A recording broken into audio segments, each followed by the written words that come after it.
Esselamu Aleyküm. Kinindesler ayam mübarek. Heytname.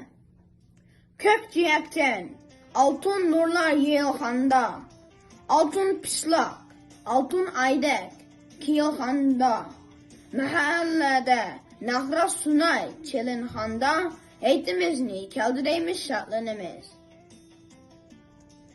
Yoklap kaldık etkende merhumlarını, tilekleri hayat, özü merhumlarını, neri kilip dildan şeytan mehkumlarını, heytimizni keldireymiş şartlanımız.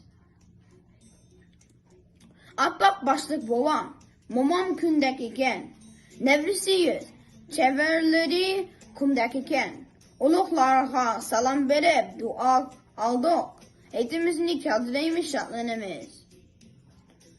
Öylerge kirsek, içil desturxan bar, günde külüp turxan isil sahibxan bar.